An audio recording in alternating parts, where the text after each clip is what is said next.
una producción original de Invierne Corp y Ojo con STV. Cuadernos políticos, ayer y hoy. Una revisión crítica de los hechos históricos, su impacto en el mundo y la realidad de Iberoamérica hoy. Bien,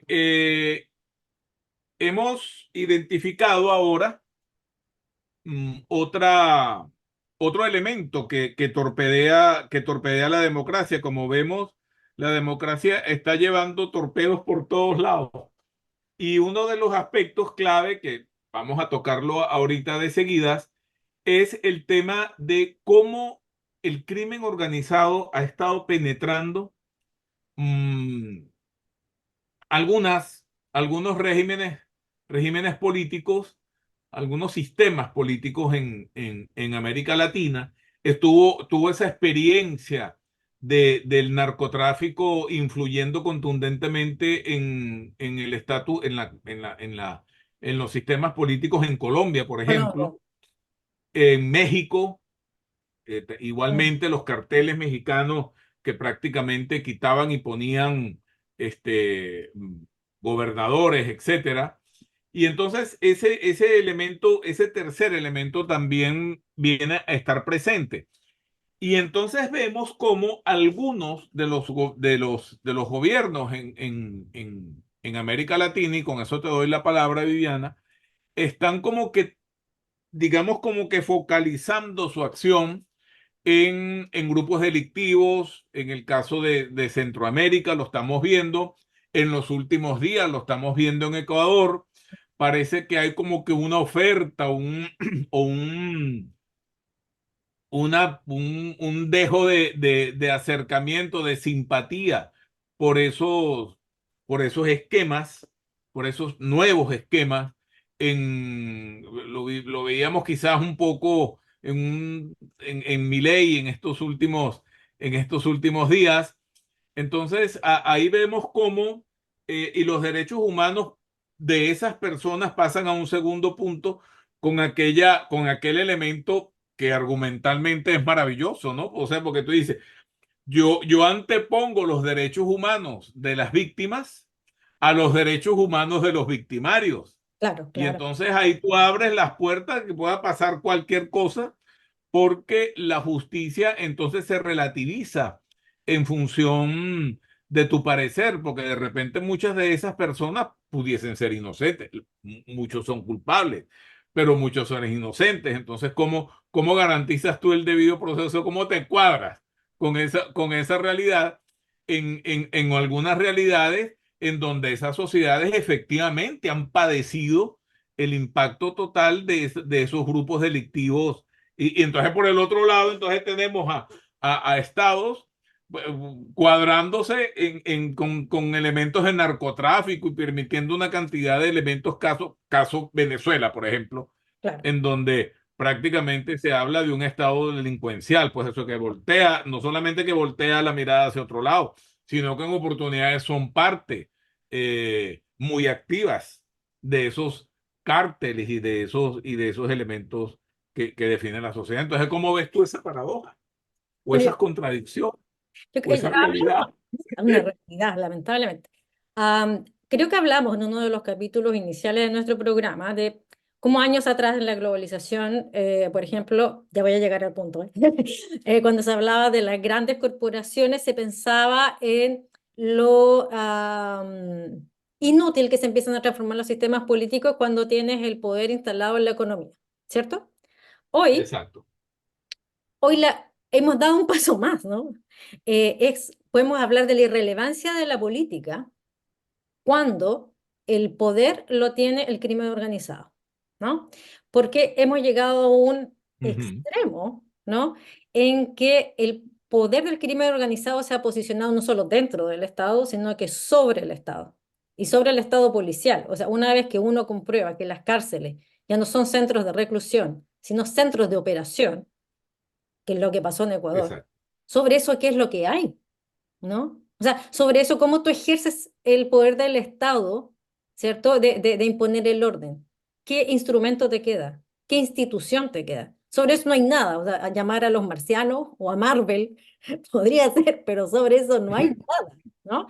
Entonces, en ese momento hemos constatado que hemos llegado a un límite en que te quedas sin instrumentos.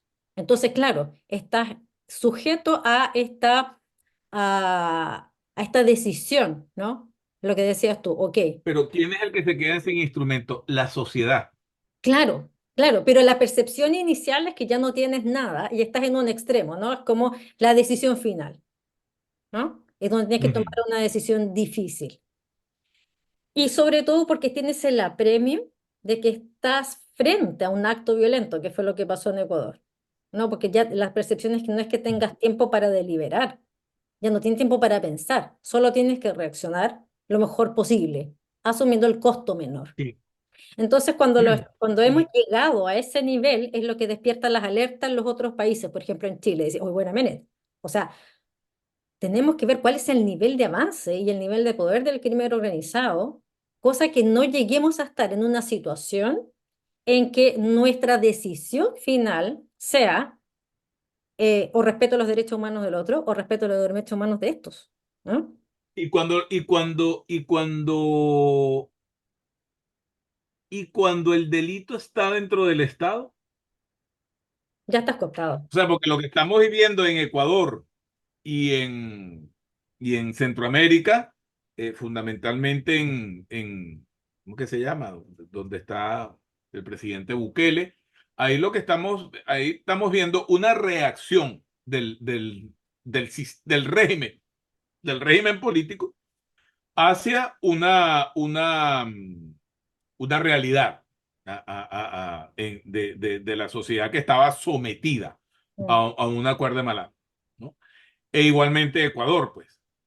Pero en el caso, por ejemplo, entonces ahí tú ves la reacción pero ¿qué pasa cuando es el Estado mismo el que está penetrado por el crimen organizado? Muy organizado, además, porque entonces cuenta con los instrumentos del Estado. O sea, lo que pasó en Venezuela, por ejemplo, con la cárcel de Tocorón, en, Mm. en esa cárcel ahí famosa, en donde prácticamente era un spa, era un resort, en donde, sí, punto, y era un centro de operaciones de la permisividad del régimen hacia estas personas, porque en Venezuela lo que pasó en algún momento es que la lucha detrás de clases fue interpretada como una lucha entre, o sea, la lucha de clases en oportunidades o el Estado vendió, el régimen vendió la idea de yo tengo derecho a saltarte a ti porque mi hija tiene hambre. No, claro, claro. Punto. Eso lo dijo Chávez el día que tomó posesión en el año 1999. Si mi hija tiene hambre, yo salgo a la calle. Yo también salgo a la calle. Tengo el derecho de salir a la calle a robar. O sea, él no habló de salir a trabajar, de salir a prepararse, no. Él dijo, si mi hija tiene hambre, yo también salgo a la calle a robar. Mm. Entonces es una apología que se basó sobre una idea, sobre una ideología, la lucha de clases, en donde tú trasladaste la posibilidad del malandreo en función de tu necesidad, Claro. más allá de tu disposición a satisfacerla por medios legítimos. Es que es interesante además ese argumento porque vemos que, a ver, es como que estuviésemos hablando del crimen organizado como un sistema político alternativo, ojo, que estamos Exacto, viendo que exacto. o ataca al otro sistema, se lo come por arriba, por decirlo de alguna manera, o transforma el sistema cuando se infiltra en el Estado y lo transforma en. ah, pero uno pudiese empezar a pensar en que se está planteando como una forma de sistema político también. Tiene una cultura propia, tiene estructura de poder, tiene Claro, jerarquía, claro. Y tiene una entonces la metodología. justicia funciona. Y mira, una cosa muy interesante que tú acabas de traer. Entonces, la justicia o el sistema judicial, por decirlo de alguna manera, y esto entre comillas, ¿no? Por decirlo de alguna manera, Mm. el sistema judicial opera no para garantizar a la sociedad ejercicio de derechos, sino para mantener al régimen político en el poder. Claro. Entonces tú ves que la justicia se mueve es la justicia represiva política.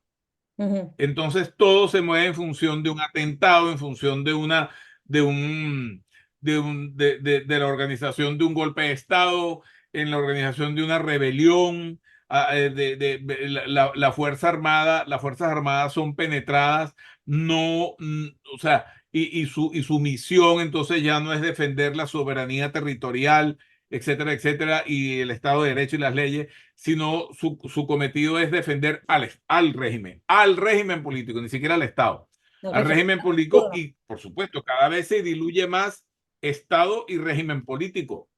No llega a ser lo mismo. Bueno, pero Querer hacerlo. yo creo que ya estamos más o menos en el tiempo, si no me equivoco. Pero es bien interesante Sí, porque, nos queda un minutico. sí, porque podemos seguir esa línea, ¿no? De ver cómo se está configurando esta nueva realidad política en América Latina, que parece ser muy distinta a la conflictividad que si uno observa, por ejemplo, en Europa. En Europa están en otro tipo de Correcto, configuraciones, ¿no? correcto, Eh, um, correcto. pero yo creo que es interesante que está tomando como un color propio, ¿no? Desgraciadamente, en Deberíamos invitar para los próximos programas a alguien que nos ayude, que sí, nos oriente a esto, porque es un tema que es muy importante, pero ya tenemos que cortar, ya estamos ya on la hora. time sobre el tiempo. Y entonces le decimos a ustedes que este programa llegó a ustedes a través de Ojo con Eso, que transmite desde la Ciudad de México. Y Cuadernos Políticos, entonces, llega a ustedes a través con el auspicio de CEDES y del ODB, el Observatorio de la Diáspora Venezolana. Y con ustedes estuvieron Viviana Pacheco. Y Alejandro Oropesa. Y les damos Así que los un vemos. caluroso abrazo y hasta la próxima semana. Un gran abrazo de Año Nuevo y hasta la próxima semana.